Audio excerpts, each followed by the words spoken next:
everyone, my name is Lauren. Welcome back to my library. Today I'm going to be talking about some of the new releases that I'm really excited for the second half of the year. So I know I have already done a video like this at the start of the year, but almost every single book that I mentioned in that video were released within the first 6 months of the year. So I figured I'll make another one and talk about the books that come out in the second 6 months of the year. So I have 8 to talk about. Some of them I'm not going to go into too much detail about because they are sequels, but I'm also really excited about them. These are books that I'm just personally excited about, and while some of them are quite hyped books, some of them aren't as hyped. So let's just get right into it. If you could please like and subscribe this video before we start, I would really appreciate it. It definitely helps with the algorithm, and we all need all the help we can get, right? So the first one I want to talk about today is 10 Things I Hate About Pinkie by Saint Germain.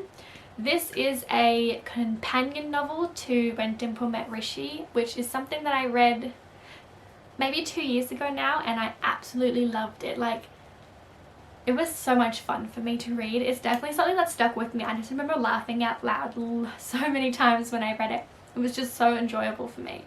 And because this is a companion novel and I do enjoy her writing most of the time. I feel like When Dimple Met Rishi is like one of the strongest ones I've read from her so far. I'm just really hopeful that because this is a companion novel, it's going to have the same feel and the same atmosphere around it, and that's something that I'm really excited about. And I believe it is a fake relationship trope, which I am all for. I'm so excited to read this. I think from what I read on the premise about this novel, Pinkie isn't in the best books with her parents and is trying to get on their good side, so she decides to date a boy that she knows her parents would approve of. And over the course of the summer they kind of come together, and I'm assuming that they just end up being together for reals. So that's something that I really love. I love fake relationships, or like enemies to lovers, things like that. Slow burn. It's gonna be so good. I'm really excited about this one. This one comes out in June as well. Now another one that comes out in June is The Boundless by Anna Bright. This is the sequel to The Beholder. I received this one in my Beacon book box and I read it earlier this year. While it was quite slow paced and didn't go where I wanted it to go, the ending left on such a cliffhanger that I need to read the next book to know what happens. I'm just like invested in it now, and I want to know if this is going to be the end, if it's just going to be a duology, if there's going to be more to it. But I'm really excited to see where this novel goes. So in The Beholder we are following, don't even remember her name. So in The Beholder we are following Sella, who is looking for love. Basically she has to be married to take over the crown for her kingdom, and when she made an engagement proposal in the first novel, she was publicly rejected and quite vulnerable and hurt and embarrassed by that, and her stepmother has basically forced her to go and meet these suitors and find one to fall in love with to bring back so she could become the crown. Unbeknown to Sella, her stepmother has given her suitors that are all in line for the throne in their own kingdoms. So have she fallen in love with them, she wouldn't be able to go back to her own kingdom and become the queen. Basically, at the end of the first book, she doesn't end up with her happily ever after like she planned to, but she does plan to save another country first and come back and claim him. So I'm really excited to see where this next one goes. The next book I want to talk about, I was just scrolling through Goodreads to see what was coming up, and I saw this one on there, and I just instantly knew that it's something that I wanted to read. It is called The Princess Will Save You, and it comes out in July. It's by Sarah Henning. So I'll just read you the synopsis for this one. It says, when her father dies, Princess Miranda is given an ultimatum: marry the leader of one of the 4 neighboring kingdoms or lose her crown and possibly her life. To force her hand, her beloved, the stable boy Luca, is kidnapped, but Miranda is raised to be a warrior, not a sacrifice. Nothing will stop her from saving her true love and rescuing her kingdom. Yes. I was just like, yes, the princess is gonna be like the warrior and save him, and like, the knight in shining armor. I love that. It's so good. That's all I know about it, and I was just like sold on it. That's all I need to know. I really want to read that book. It sounds so good. The second book that I have to talk about that comes out in July is Loveless by Alice Oseman. I absolutely love Alice Oseman's work. Her graphic novels, her original novels, everything is just so good. I love them so much. So Loveless is something that is one of the books that I'm most excited to read from her, because it is following a girl who has never really had a relationship, has never really been in love, and doesn't understand why. She's never felt that for anyone. She starts university and is living with her roommate and decides that this is the best place for her to find romance. Unfortunately, it doesn't end up to be like that for her, and I think that her roommate and her friends at college kind of open her up to the LGBT community and present her with the labels of asexual and aromantic. And I think that that kind of helps her understand what she's feeling and why she is the way she is, and kind of helps her put a label on the person that she is and helps her out. I'm expecting this one to touch a lot on the love of friendship and not needing so much a romantic relationship. Platonic love is just as good as romantic love. I'm so excited for this novel because there's just not enough representation within the YA community for asexual and aromantic people, and I'm just so happy that this is going to be available. The next book I'm going to talk about is Court of Lions by Samaya Daud, I believe. I'm sorry if I butchered that. I'm honestly terrible with pronunciations. This book comes out in August and it is the sequel to Mirage.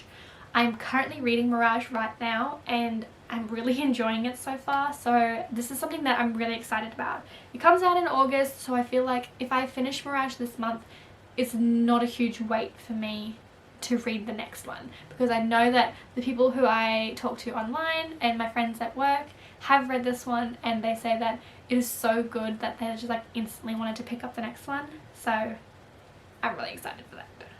Mirage is following Amani, who has been kidnapped from her village in order to pretend to be the princess. Basically, they are almost identical in physical features, and there is a risk for the princess out in the public and they don't want her to be assassinated, so they put Amani in her place whenever she needs to go in public so that the real princess is safe. I haven't really gotten that far into it at the moment, but that's as far as I'm up to at the moment, and it's really exciting and I'm really excited to see where it goes, and I just need to read it. Another book that comes out in August is The Summer of Everything by Julian Winters. I don't know a lot about this one, but the second I see Julian Winters has a new book coming out, I'm like instantly on board. Running with Liens, his first debut novel, was something that really touched my heart and like stayed with me since I read it. It's just like, it just gives me all of the feels and I love it so much. And his second novel, How to Be Remy Cameron, was so important and so good. I just love his work and I love the representation within his novels, and I just feel like that's so important and I want to support him because I absolutely love his work. So I'll just read you the synopsis of this one. It says, comic book geek Wesley Hudson excels at two things: slacking off at his job and pining after his best friend Nico. Advice from his friends, 90s alt-rock songs, and online dating articles aren't helping him much with his secret crush. And his dream job at Once Upon a Page, a local bookstore, is threatened when a coffee shop franchise wants to buy the property. To top it off, his annoying brother needs wedding and planning advice. When all three problems converge, Wes comes face to face with one thing he's been avoiding: adulthood. I can relate to that so much. I feel like I just avoid adulthood as much as I possibly can. So I'm really excited for that one. The next one that also comes out in August is The Nobleman's Guide to Scandal and Shipwrecks by Mackenzie Lee. Now I know that there have been some questionable things going on with her lately on Twitter, and I don't want to delve into the drama too much, but I have read the first book in this series. I haven't read the second one. I enjoyed the first one enough that I would want to pick up the second one if I get around to it. So this one is definitely something that I would be interested in picking up. It's not one of my top priorities by any means, but it is something that I'm very much interested in. I'm not sure what this one is going to be about other than his brother going on a trip to the Caribbean. So this one's probably going to be more of a backburner title for me, but it's still something that I do want to eventually pick up.